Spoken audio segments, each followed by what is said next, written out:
Annually, around the beginning of August, a big car appears on our road. I know it's coming, because I have seen it an hour, a day, a week earlier on Carnaby Street. In it are 4 intense people, in gear and sunglasses appropriate to the mode of the day. The car eases itself to a halt by the curb alongside me. The driver winds the window down and asks, "Can you direct us to the Bureau of the Archigram organization?"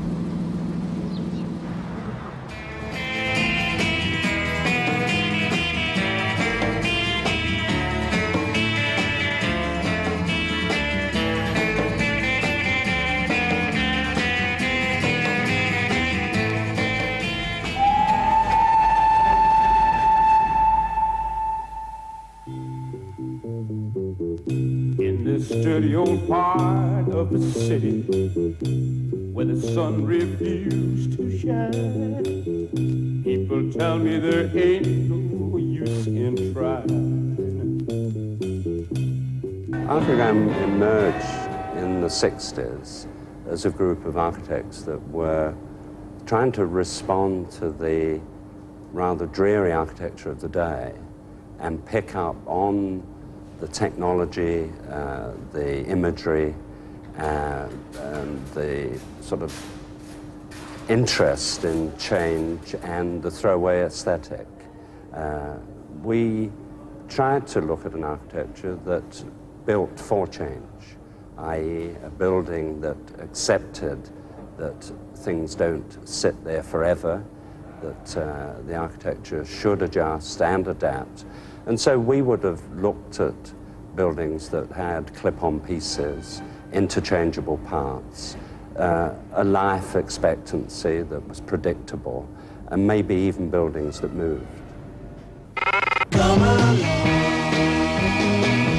into the city where the girls are pretty. Walking City was produced in 1964 and came out of a lot of conversations amongst the group. For instance, Peter Cook was producing a project called Plug-in City. And I felt that if you were going to take this idea of change and mobility and interchangeability of parts, why not interchangeability of place? So the idea emerged for a capital city of the world, i.e. something like the UN, that would be based in a city that was nowhere and everywhere. You're everywhere and nowhere, baby. That's where you're at.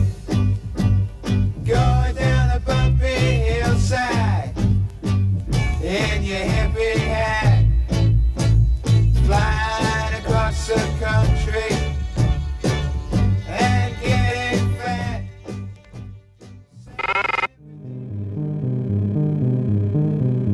Plug-in City was a method of allowing people to grow their dwelling with themselves, and the servicing of that city didn't have to be ground-based. Unlike traditional existing cities, which are basically two-dimensional, with buildings extruded up from the ground plan, we were looking at an alternative way of actually putting the city together, where it would be possible to have open spaces at upper levels. It developed over about 3 years, actually. The first version was done in 1964. In the standard plug-in city, you stick up a megastructure which contains the access systems, diagonal lifts, and the servicing elements that brings up food and takes out rubbish and brings up water and so on. You then add to that a substructure which can carry prefabricated dwellings, which we call capsules. You'd use the construction industry to actually do the construction, but the planning would be done by the occupants of the house. And these vary in size, but also can be replaced. So you're getting a lot of variety and change. And as one family changes, it adds a capsule or takes a piece off or changes the aesthetic of it. So it lifts the city off the ground and it enjoys space in a different way, because there are certain pieces of enclosed space that then become public areas. Then even the megastructure that you hold the dwellings on can start to sprout up and become relatively high-rise and contain more public open spaces inside it. It has all sorts of implications of growth and change, which I think was very contemporary with that period. It was done at the time when our day job was including prefabricated housing components. It was also, in a funny way, looking at prefabrication and saying, come on, this doesn't have to be boring, it can be quite romantic and quite exciting.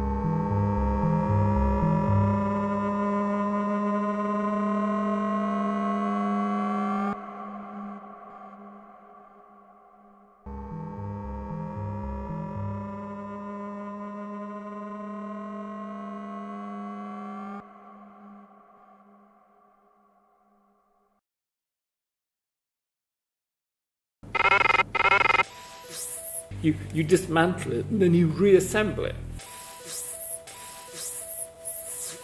I'm fascinated by bullshit, because I'm bullshitting now.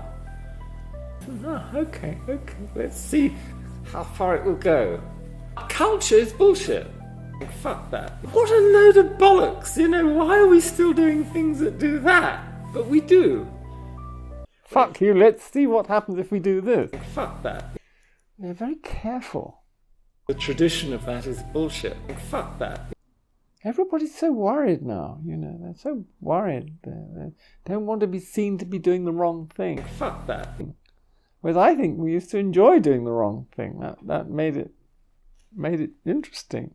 We like to come in from a funny angle, and not just because architecture, a lot of architects, and still are very po-faced. They go through the correct channels. They do the classical thing, and then they're worthy. They have to be reasonable. It has to be well considered.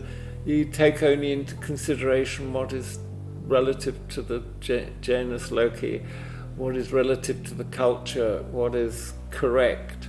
And we're always saying, fuck that. There's more interesting things going on around and around and around. Basically, we know what we mean by architecture. And if we do, then the first thing you want to do is to dismantle it. A lot of the early Archigram stuff and the early conversation was taking it away, saying, fuck that, doesn't matter whether it's got an ionic column or not, or a flat roof or not, or what's going on in the street is more important. That dog is more interesting. That bus shelter is a place where you actually meet people, kind of thing. You dismantle it and then you reassemble it. And you have to dismantle and reassemble. You have to, I think, usefully use creative cynicism. Rules or disciplines or procedures of architecture are a construct. I mean, that's a smart way of saying a bullshit. Fuck that. Culture is bullshit. Of course. Why did people continue to make ionic columns from God knows when to God knows when? Total bullshit. It's okay, people do a lot of studies and say the ionic column originally originated with a sheep's head or a goat's head, or I don't know what the fuck. But what a load of bollocks, why are we still doing things that do that? But we do.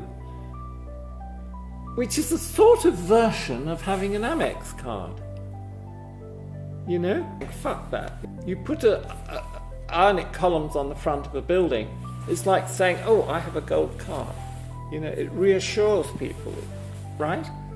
But that's bullshit, because if you're a con man, you can get an Amex card with having, minus money in the bank.